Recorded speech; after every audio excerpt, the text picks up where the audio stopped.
I'd like to welcome you to this morning breakfast banter in conversation to open the Battle for the Media strand, entitled Mediabashing Live. My name's David Bowden, and aside from being your chair this morning, I'm also the Battle Satellite Coordinator at the Institute of Ideas and TV columnist for Spiked Online. So I thought if there's one thing I could try and do this morning to set us up for the media strand is to try and give the opportunity for the media to bite back a little bit.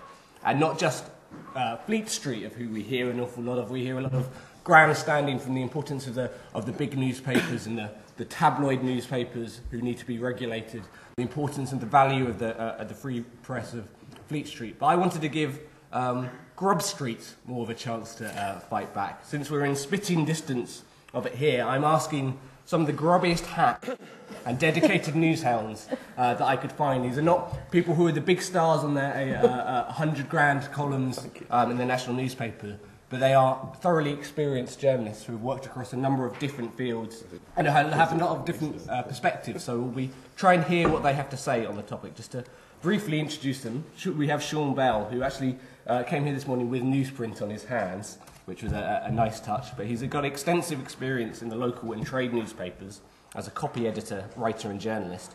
So much so that when I sent him the blurb for this session, he sent it back to me with a list of stylistic corrections and grammar.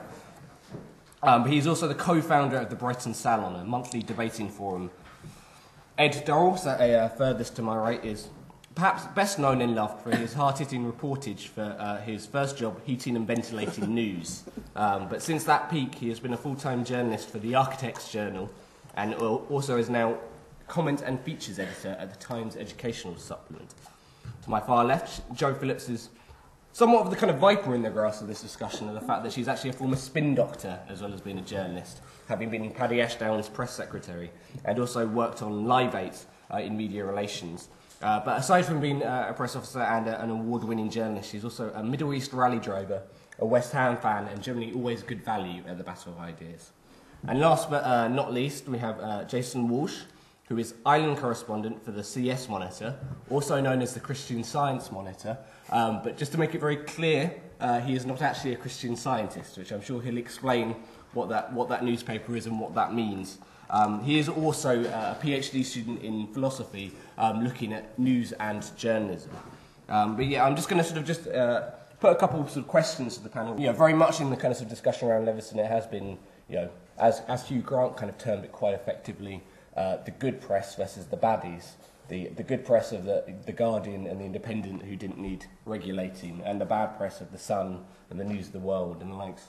Which one of you guys, generally, are you the goodies or the baddies in the local trade press? I think the press is as good as the audience that it is talking to and responding to. I think the Guardian sits on its high horse of smuggery and complacency. And whilst Nick Davis may well be commended for, you know, pursuing News International, my own view is that was a battle based on snobbery as much as anything, and it was a story that was of little interest until the Millie Dowler smoking gun, if you like, or smoking phone that turned out not to be a smoking phone. And I think there are a lot of questions about how the Guardian came to get that evidence. And I'm not a great fan. So are you pushing for more? Are you signing off the media strand by pushing for more regulation? No, absolutely not. No, absolutely not.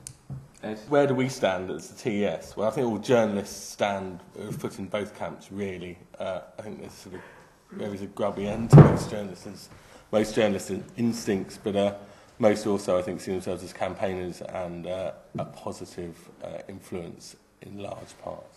Is that necessarily a good thing that they're campaigners? I mean, it's kind of, in a way, journalists are supposed to report the news dispassionately.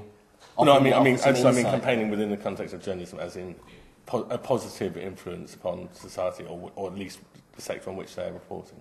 Yeah, but but that may be, that just may be straightforward journalism, yes, perhaps, rather than the campaigning type. Because actually, the Guardian is a campaigning newspaper. Yeah, just to give a very small example, The Guardian is a campaigning newspaper on all sorts of terribly right-on issues. Yeah. And yet, if you go on The Guardian jobs page, you will find any number of advertisements for unpaid interns which seems to me a total contradiction in what they are campaigning for. And in this, in the same way they campaign for, less consumerism, less materialism, all the rest of it, and at the same time have a magazine that sells or advertises ridiculously overpriced socks and soap. I don't think there's a section of journalism or titles or the media that you can say is bad, and there's this bad section and then there's this good section. There's good and bad journalism, but it just goes right the way up from the local to through the regional and to the national in every form, whether it's print or broadcast, radio, TV. I would say, for example, that if you look at the BBC local news, that is, with the odd exception, it's probably some of the worst journalism in the world. It's completely boring.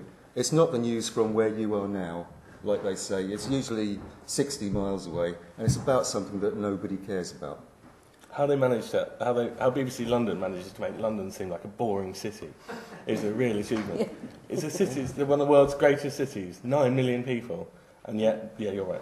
It's extraordinary achievement. Luckily, I don't get BBC London. I get BBC South something. 3 counties, I think you were lucky to get. Yes, I live in Brighton and get the news from Dorset whenever I want it. It's so there's good and bad journalism everywhere. But I'd also question the idea that it's the tabloid end or the local bouncy tabloid end that's the worst thing. I used to love working for a bouncy local tabloid. We used to do brothel knocks. We used to make our excuses and leave. We'd go to the pub and try and buy a gun.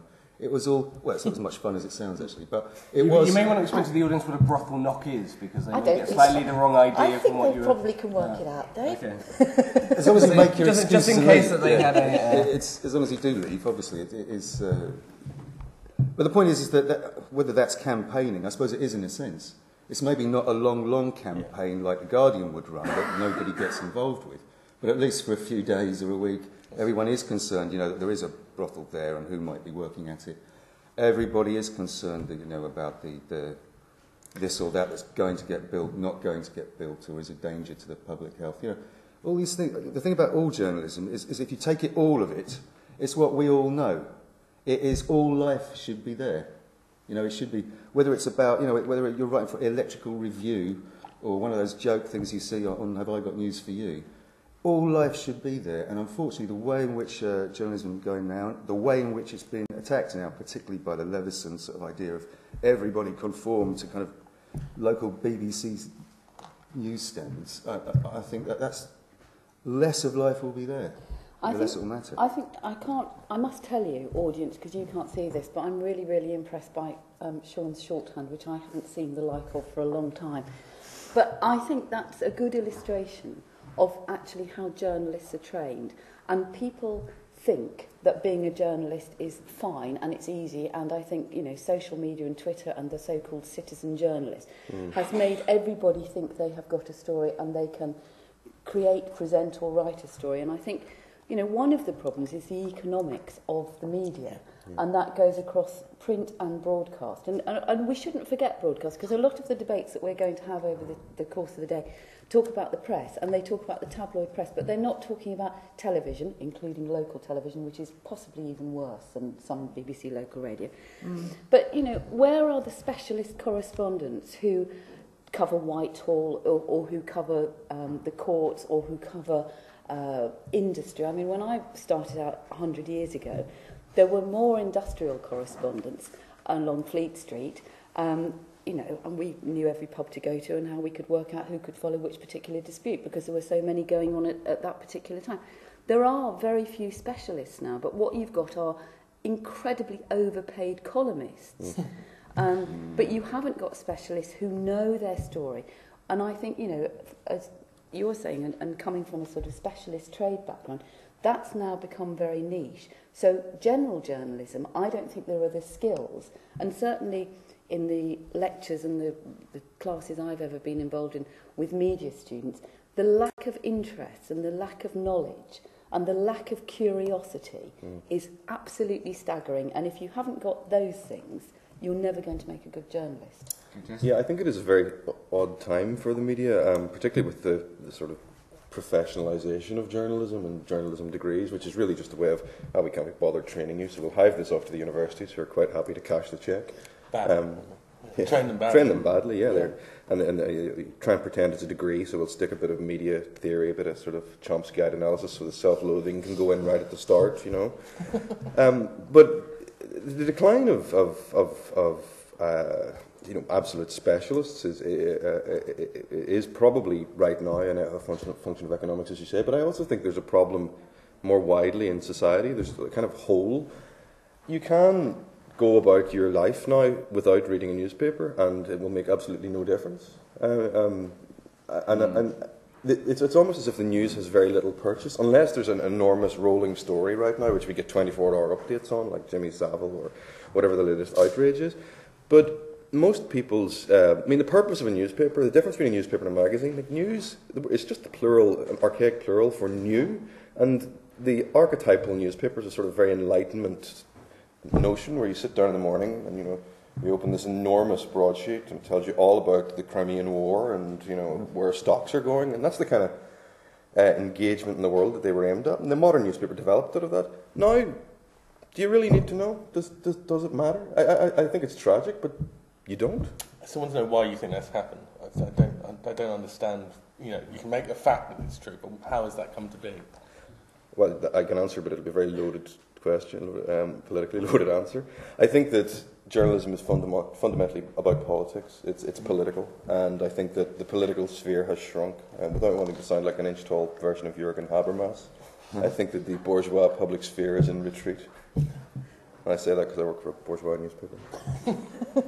I agree with you that public sphere is something that is in retreat in some sense, that we are all connected to it, that there are big titanic struggles between ideologies, that those no longer exist. But in another sense, whether it's bourgeois or not, the public sphere has definitely got much bigger. That was just being sarcastic. Yeah, I mean, the way in which it's got bigger, though, we understand it as a series of like little discrete things, as if you could set up imagine every title on the internet or every title of a magazine on a newsstand, and then just put them all together, and that's the public. And I don't think the public is like that. I think the public is actually, I think I'd give the readers and the viewers and listeners a lot more credit than that.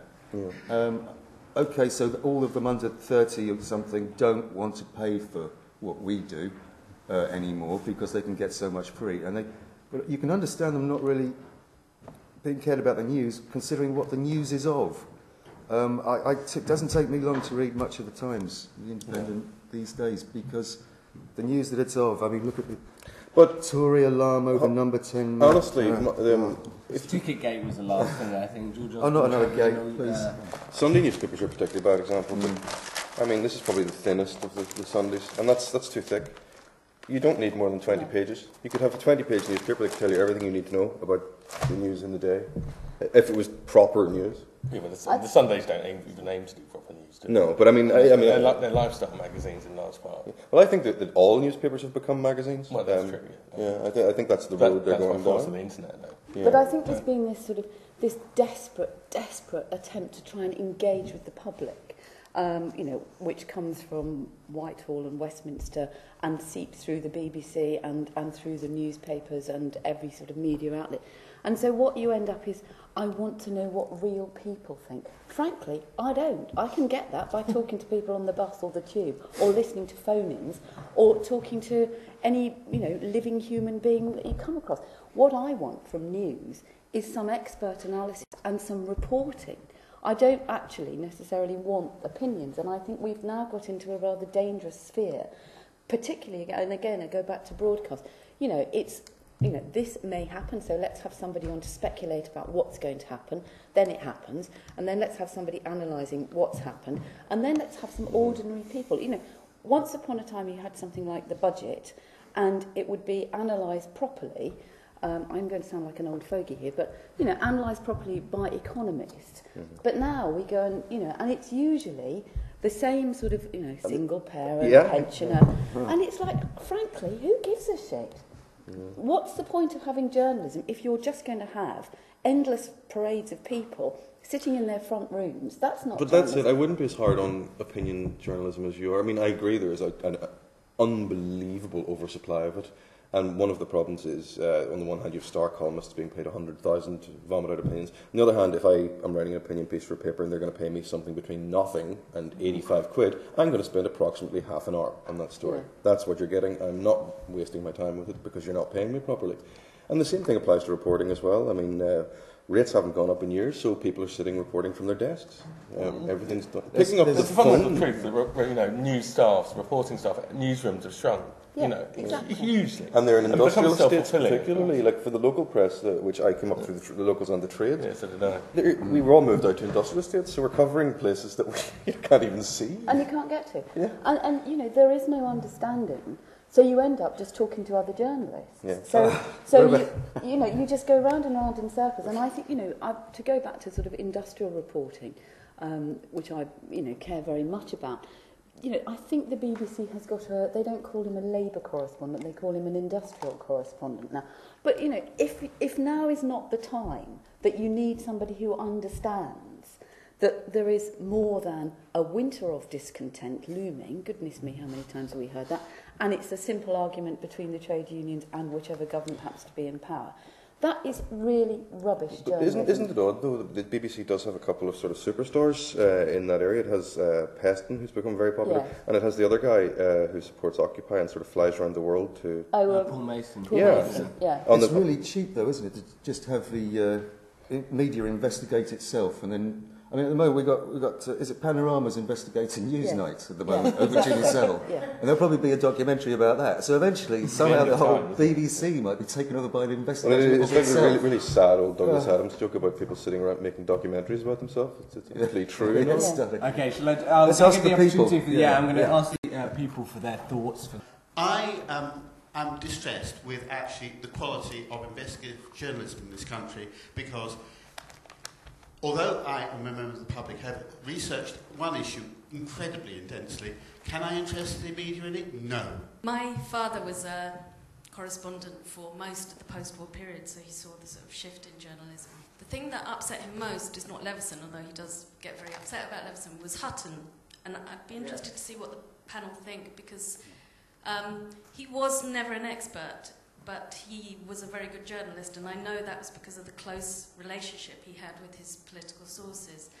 But the thing that seems to profoundly change to me is that journalism's relationship with its sources now is a sort of mutual, cynical relation. I scratch your back, you scratch mine, rather than the relationship that my father had, which I know was entirely different. It was about really getting very close to people, probably too close to people, to use their understanding in order to inform his journalism. So what's the impact of Hutton in terms of changing human relations in the media? Hi, my name's Penelope Gibbs. I worked for the BBC as a producer mainly for about 12 years in radio, and now I've started a new charity called Transform Justice to make for a better justice system in this country. And I think that what I've discovered after leaving the BBC is that probably 95% of the stories out there are never reported. That if you're in the world of like justice or courts or whatever, you hear of stories which are good stories, I know they're good, all the time. And one of the problems with the news media is there's a kind of herd mentality whereby if somebody else has got a story, that is the story. And so everybody writes about the same stories and doesn't go out looking or going out of the office to just sit down and chat with people to find the other stories. So, for instance, I think a huge missed story was the child abuse in Rotherham. You know, over 10 years, I can't believe that some sniffing around in that town would not have indicated something was going wrong. But in the end, it was only the justice process which brought it into the media's attention. Well, my question to the panellists, isn't this problem sort of going to solve itself because the public are simply not going to be willing to pay for news they're going to get for free on the internet anyway? So isn't the media going to have to sort of transform into a type of journalism that's focused more on analysis and on this additional value that you cannot find for free on the web? And doesn't that sort of also mean that journalists would sort of pursue journalism more as a post-grad course than as an undergrad degree necessarily to get that specialism? First of all, you are going to have to pay. Tough luck. I don't know what kind of genius came up with the idea of giving away everything for free. It seems to be working so well for all those newspapers. So that's going to stop. And Google. Yeah. But you're right. Print news, or even any kind of written journalism, is going to have to specialise in analysis. I don't think it requires postgraduate training, though. But it would be good if there were specialists, if people who really knew about economics. I often wonder, I'm Irish, so I can't really speak about a lot of the sort of direct issues of what's going on here, but there's a couple of trade newspapers in Ireland, like Irish Medical Times, and I often wonder who writes for these papers. I mean, is it doctors? Because journalists don't get paid enough. But, you really want someone who understands medicine, surgery, to be writing for those papers. So, you'd want to be paying salaries in line with what you would get in medicine, but I'm sure they don't. Going backwards, the lady was talking about the court reporting and other things. Well, I can't speak to the investigative side, but I have friends who sit in courts on a freelance basis and see what they can pick up and try and sell the stories to local radio, to local newspapers, and occasionally to the nationals. It really depends on the content of the stories. There are a lot of good stories out there, and there aren't a lot of journalists covering them. There aren't a lot of journalists on beats. There aren't a lot of journalists investigating things. There are a lot of journalists sitting in newsrooms, and there are a lot of journalists desperately sitting in courts hoping that they're going to get a story today. But there's no one paying them a salary. I don't get a salary. There's far too many freelancers. Question before that was, remind me again. Hutton. Well, you just hit the nail on the head there. Well, I mean, there was a problem with source capture, and you did get the odd occasional journalist who had no contact with sources, legendary figures like the American Izzy Stone, I.F. Stone. But of course, I.F. Stone was like just one of those immaculate sort of figures on who was able to do that. The rest of us would do well to cultivate sources more and stop relying on I know it's a really boring complaint about press releases, but there is truth in it. I do sympathise with the idea, what you were saying about the Rotherham child abuse. There is always stories. The reason that they're not being covered is partly economic and partly kind of cultural. We have far less journalists being paid for what they do. They are not any longer sitting in well-appointed newsrooms with lots of information coming in directly from the public. They're mainly sitting at computer terminals, and they're supposed to be producing sort of 1,000 words an hour. They're processing news releases. A couple of years ago, it turned out that people on BBC Online had to produce a story every 5 minutes, and that's why there were so many mistakes upon it. Under those circumstances, you are not really going to be phoning round all your best sources. You may not even develop a contacts book, which has got the local police chief and the doctor and the coroner and all the other kind of people that you need. It's not because journalists don't want to do these things. It's because they're put into a kind of a culture where if you're working as a salaried person on somebody's news desk, they're very much telling you what you're supposed to be going to look for, what the story's supposed to be. And if you're working as a freelancer, you've got to chase around what people want. And you can't afford to just sort of go out on spec investigating stuff. So yeah, we need to change the culture. And so the thing is, these problems can't all be solved by the media.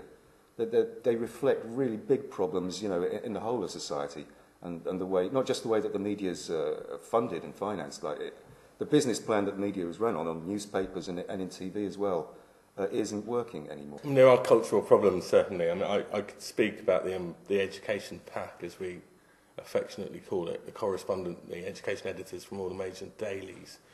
Well, there used to be ones on the Mirror and the Sun, but they've all been fired. And there's one education editor on the Guardian, one on the Times, one on the Independent, etc. They go round as a pack, and they agree. I hope I'm not giving away too many secrets. They agree on the line that they're going to write that day. The main reason for that is a mixture of resourcing, but it's also the culture of these papers. They're it actually talks to the phone hacking thing, the power of the news desks on the nationals. They'd rather get the same line as their competitor than get a different story, because they're terrified of missing the story that their competitors got.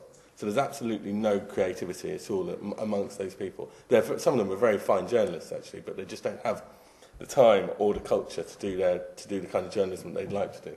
Okay. The sources thing that the lady up there talked about in relation to your father, we have got Julian Assange, WikiLeaks. Bizarrely, he was just a source, but he became, or is to some people, this fantastic hero. He was a source. And, sources are always, in my experience anyway, slightly odd and slightly obsessive, and that's why you need to cultivate them, but they are not journalists. And I think, you know, to go to the point of 95% of stories, like you, I mean, I have had sleepless nights and, you know, been almost in tears at stories that don't get covered, but I think it was ever thus. I worked in the Middle East. I mean, Dave said I drove rallies. I did that, but I was actually working out there.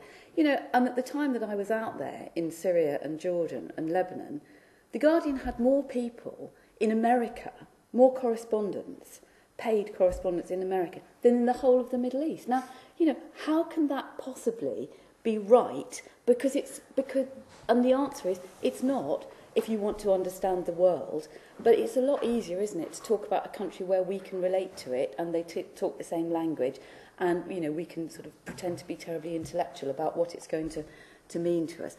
And I think, again, this whole business about investigation, if you really, really want to find out something, you will go and find out.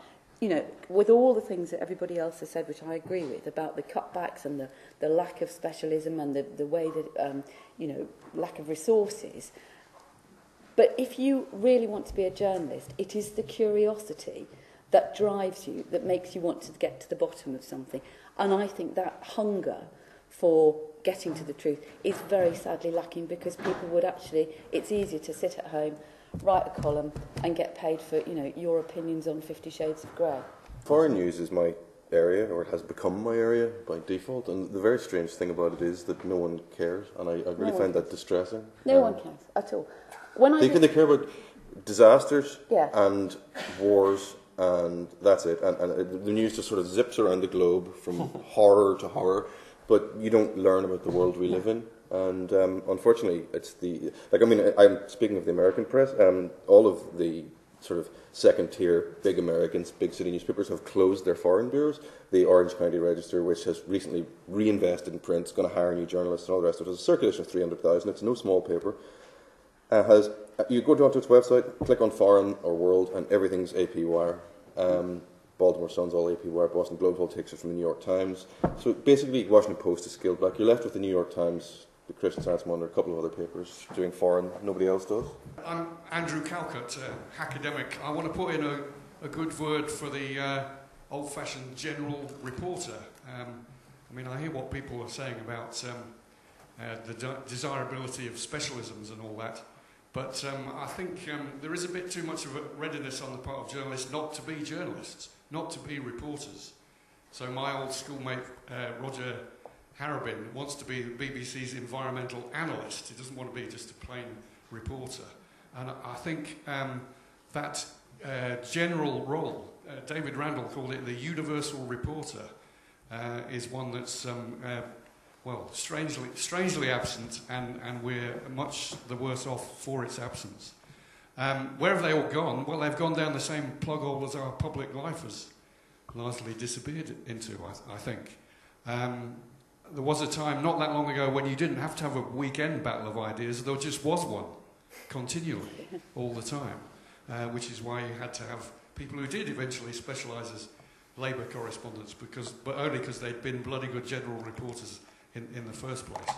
I think the question for the likes of us is, well, how do we respond to this, and what, if anything, can journalism do to renew something like public life? And obviously it can't, as Sean says, can't do the whole job. But there was a time 300 years ago when Addison and Steele and The Spectator catalysed the public.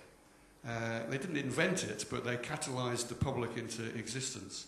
And it would be good to think that reporting could play a similar role today.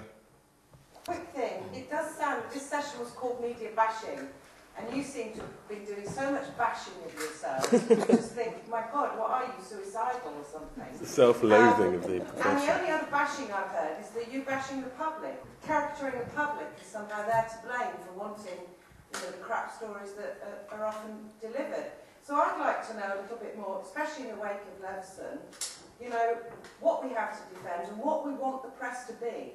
What is your vision for what it should be, rather than whinging? The problem's not the public, the problem is us. The problem is the product we're serving to the public. It's not that the public want crap news and we have to produce this awful news and we're too good for it. It's that we're not doing our job properly. And I'm not even sure there's a purchase in society. I do think that there's, this thing about industrial and labour correspondence keeps coming up, and it's really hard to ignore it, that isn't as important an area of life as it used to be. A lot of it goes to education, and I will say, in defence of media studies, that Andrew's course at the University of East London is the only media studies course that is actually I've ever come across that is sensible, because it's practical. I never thought there'd be a day in my life when I didn't read a paper every day. And as one of you said earlier, we don't now. We read it online and we cherry pick. And yet we've got all this information out there, and yet we know so little. We know so little about foreign affairs. We know so little about what's going on in other countries. We know so little about what's going on in court hearings. We know so little, as Sean said, about what's going on locally, because local papers can't afford anymore to send reporters to sit in court or council meetings every day and pick up on stuff.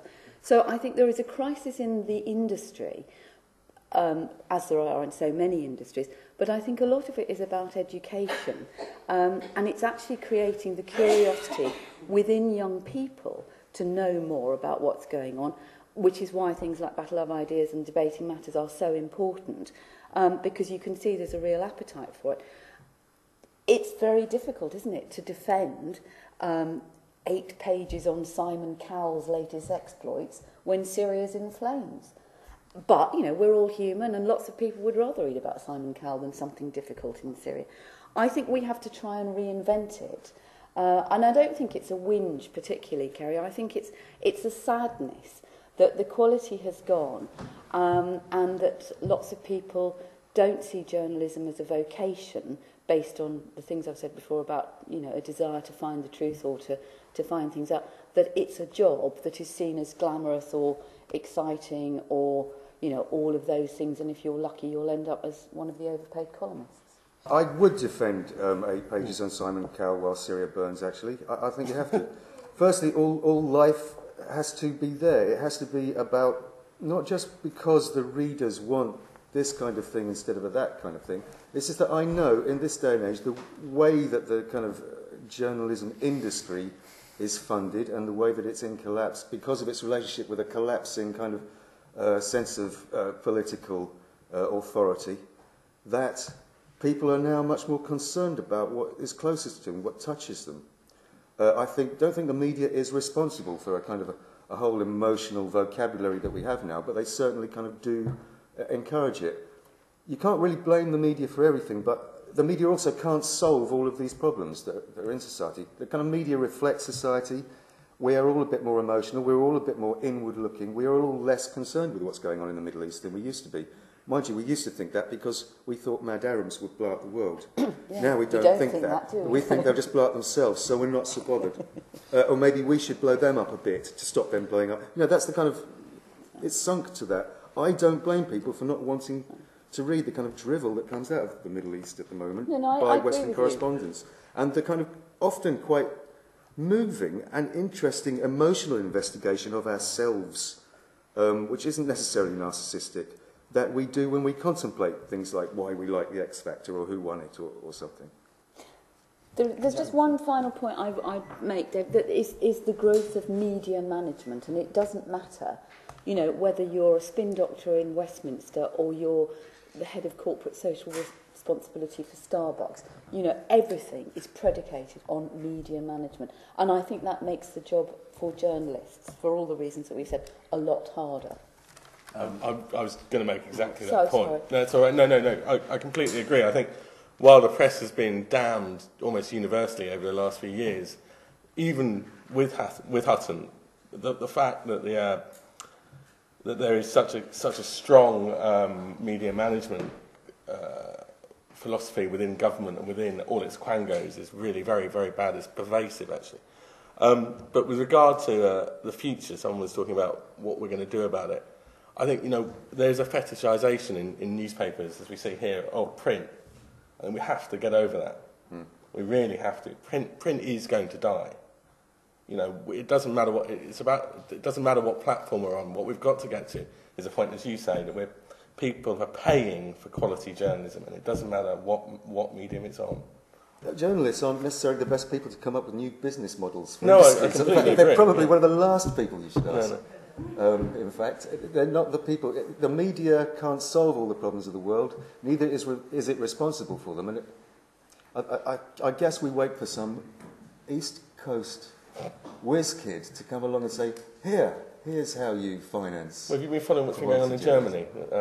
The Germans are about to pass a law that means that Google have to pay the newspapers for every link that they post. Can we thank the panel for just getting us started for the